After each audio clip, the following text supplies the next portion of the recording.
Hi guys, it's Mike here from KS Bushcraft Down Under. Today I'm going to knock you out a review of the Yeti Tundra 45. Now for those of you guys that follow my channel know that about a year or so ago I bought the Yeti Roadie 20. Now this has been a fabulous little cooler. The only thing I didn't like about it was the seal leaked. So I sorted that out with some paracord. But this little cooler has been my go-to cooler for work, you know, weekends away. It's fabulous. Now when I was young, someone said to me, the bigger your toys the less used, and that's certainly true.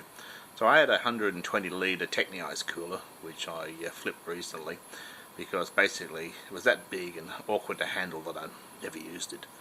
So in Western Australia at the moment we're free to travel due to the COVID restrictions across Australia, so camping's in demand. So someone made me an offer for it because there was a 3-month waiting list for them that I couldn't refuse. So I'll purchase the Yeti 45, which will do you a review on that.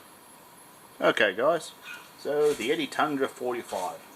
So this one is in what they call Desert Tan. Now it's a colour I like, same as my Roadie. White's probably the most thermally efficient, but tan seems to hide the dirt better. So I chose tan.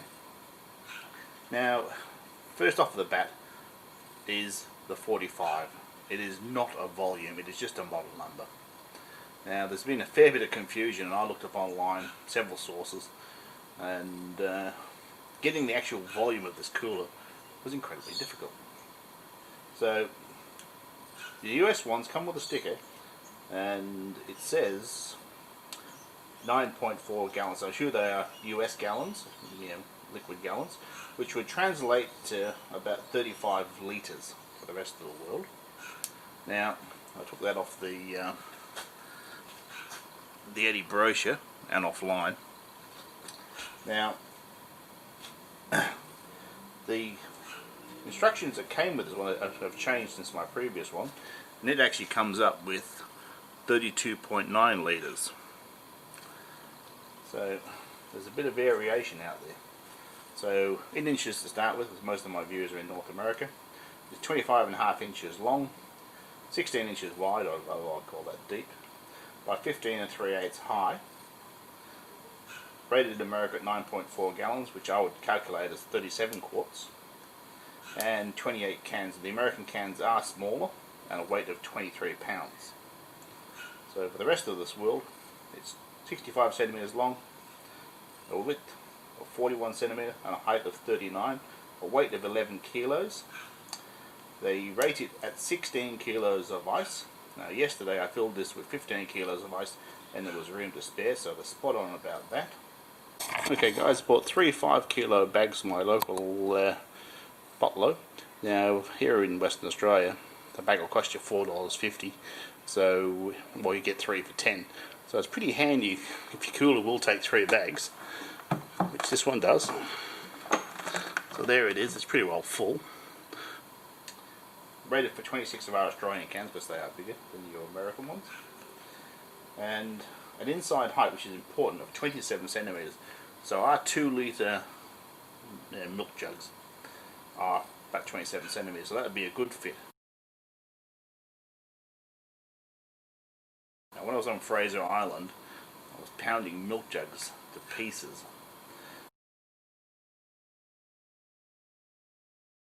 because it was too tall to stand up, and the weight of ice bashing around inside was crushing them. Now it sells in Australia for 450 Australian dollars, so not a cheap purchase. Now it comes with 1 dry goods basket. Now the reason I chose the 45 over the 35 bottle was I don't think the 35 can carry 2 dry goods baskets, and as I've calculated it's not that much bigger than my Roadie. So I wanted one around 30 litres, which is what I've got. So I'll go through the features of the cooler. Okay guys, this is what Yeti calls their cold lock gasket. Now when my Roadie was leaking out really quite badly, I contacted Yeti and they call this a cold lock gasket. They say it's not designed to be waterproof.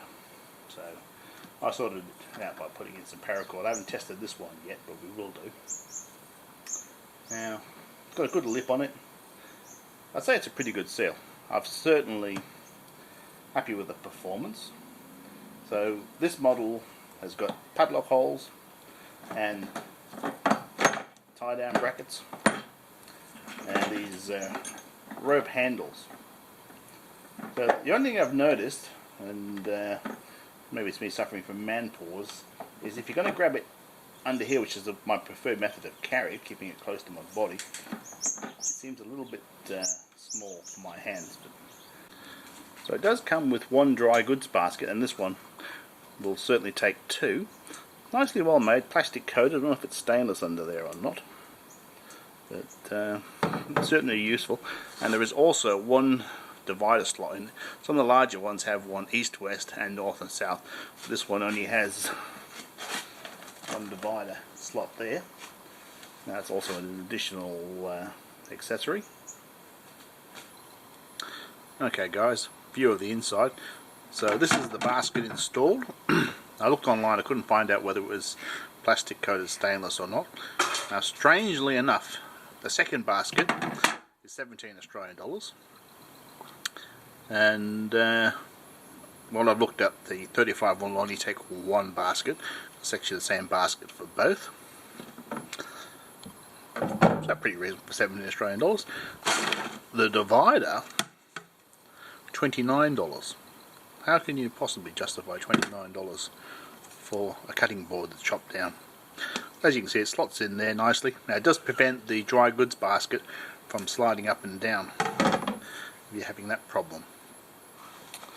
Okay guys, so as you can see, there's a knot here and a pin. So for my hands, I can't quite get 4. I can just get 3 fingers in there. So there's not enough room for my man paws. It's a good carry. But the rope handles are about the right size for me.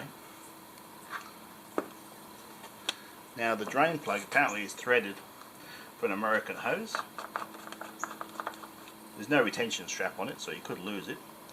It's got a decent size rubber seal on it. It's certainly watertight. And they are replaceable. They do have spares for them. So the drain plug doesn't have to come out all the way. The 2 side holes will let you keep the plug in place.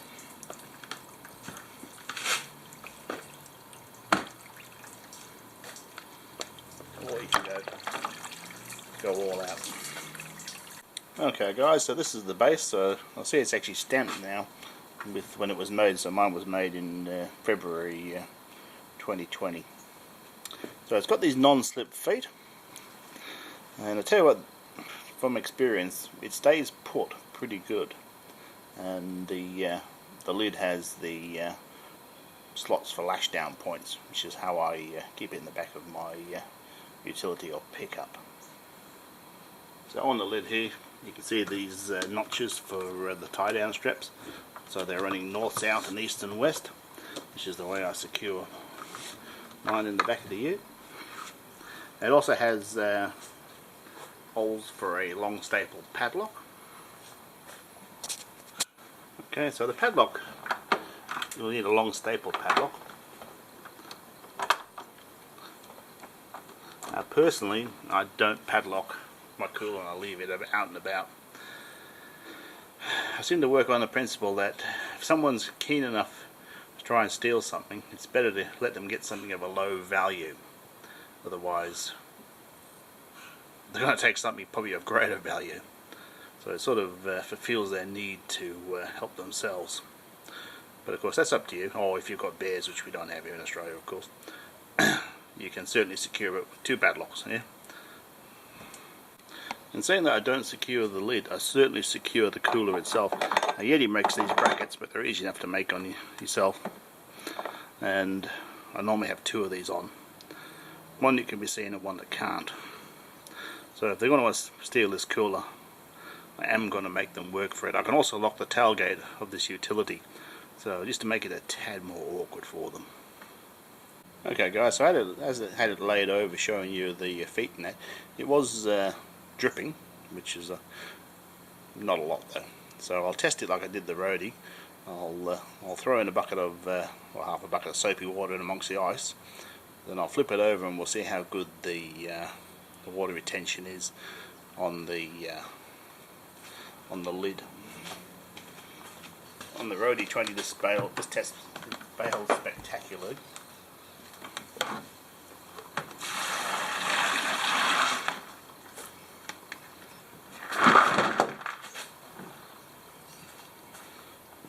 So she's certainly not watertight.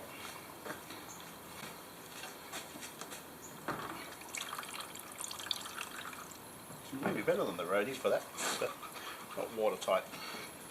So don't flip it over. So guys, I think this is going to be a great cooler. I must admit, the only thing Yeti's not doing is fitting a bottle opener. There's a lot of much cheaper coolers out there that can manage a bottle opener. So I'm debating, I've got one of these off eBay, stainless steel, about $3, mounting it at one end out of the way so it won't get in the way, or using something like this which will do cans, bottles and those weird twist off lids. Anyway guys, I hope you like watching this one. If you like it, let me know. If you don't like it, let me know. Yeah, and either way, if you want to subscribe, that'd be great. It helps me deliver you guys better videos and product reviews and stuff. Anyway, thanks for watching guys. Bye for now.